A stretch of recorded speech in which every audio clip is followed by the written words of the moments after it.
اللہ تعالیٰ اپنے متقی اور پرہیزگار بندوں کی صفات بیان کرتے ہوئے ان کی ایک صفت کا ذکر ان الفاظ میں فرماتا ہے والکاظمین الغیظ، کہ متقین کی شان یہ ہے کہ وہ غصہ کو ضبط کر جاتے ہیں۔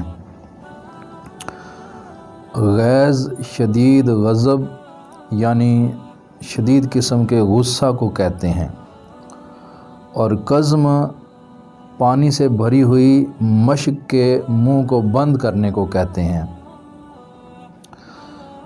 بعض اوقات ایسی ناپسندیدہ حرکتیں رونما ہوتی ہیں جن کی وجہ سے انسان کا دل جذبہ انتقام سے لبریز ہو جاتا ہے۔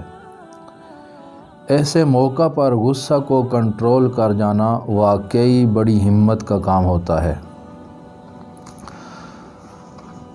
المعجم الاوسط میں روایت درج ہے کہ حضرت ابو درداء رضی اللہ تعالی عنہ نے سرکار دو عالم صلی اللہ علیہ وسلم کی بارگاہ میں عرض کی، یا رسول اللہ صلی اللہ علیہ وسلم، کوئی ایسا عمل ارشاد فرمائیے جس کی وجہ سے میں جنت میں چلا جاؤں۔ تو نبی کریم صلی اللہ علیہ وسلم نے ارشاد فرمایا، لا تغضب ولک الجنہ، غصہ نہ کیا کر تو جنت کا مالک بن جائے گا۔ اسی طرح بخاری شریف میں ایک حدیث کا مفہوم اس طرح ہے کہ نبی کریم صلی اللہ علیہ وسلم نے ارشاد فرمایا کہ پہلوان وہ شخص نہیں ہے جو دوسرے کو پچھاڑ دے، گرا دے، بلکہ فرمایا پہلوان کون ہوتا ہے، انما الشدید الذی یملک نفسہ عند الغضب، کہ پہلوان اور طاقتور وہ شخص ہے جو غصہ کے وقت اپنے آپ کو کنٹرول کر لے۔ تو اتنا جو قرآن مجید اور احادیث نبویہ کی روشنی میں بندگان خدا کو غصہ سے بچنے کے لیے تاکیدیں کی جا رہی ہیں، تو آخر اس غصہ کے نقصانات کیا ہیں؟ تو آئیے جانتے ہیں کہ طبی لحاظ سے غصہ کا کیا نقصان ہوتا ہے۔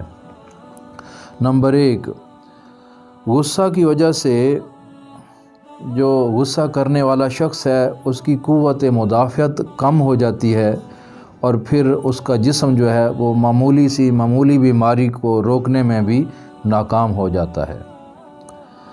نمبر 2، غصہ جسم میں نقصان دہ ہارمونز، تیزابیت اور کولیسٹرول کی مقدار میں اضافہ کرتا ہے، جس کی وجہ سے آنتوں کو نقصان ہوتا ہے، معدے کو نقصان ہوتا ہے، اور پیٹ میں شدید درد ہو سکتا ہے، پیٹ میں گیس پیدا ہو سکتی ہے۔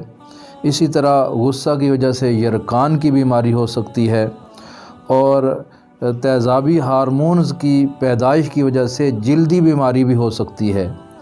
اور اس کے ساتھ ساتھ غصہ پھیپھڑوں کے لیے اتنا ہی نقصان دہ ہے جتنا کہ تمباکو نوشی پھیپھڑوں کے لیے نقصان دہ ہے۔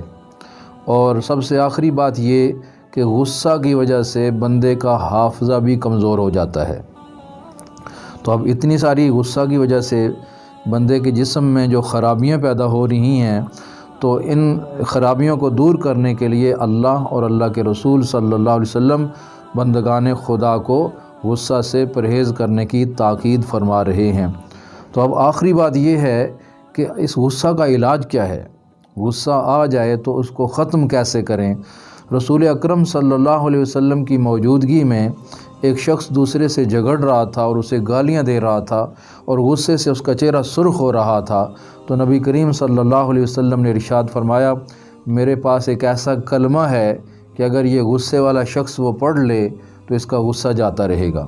پھر آپ صلی اللہ علیہ وسلم نے فرمایا، اگر یہ پڑھ لے اعوذ باللہ من الشیطان الرجیم، تو اس کا غصہ جاتا رہے گا۔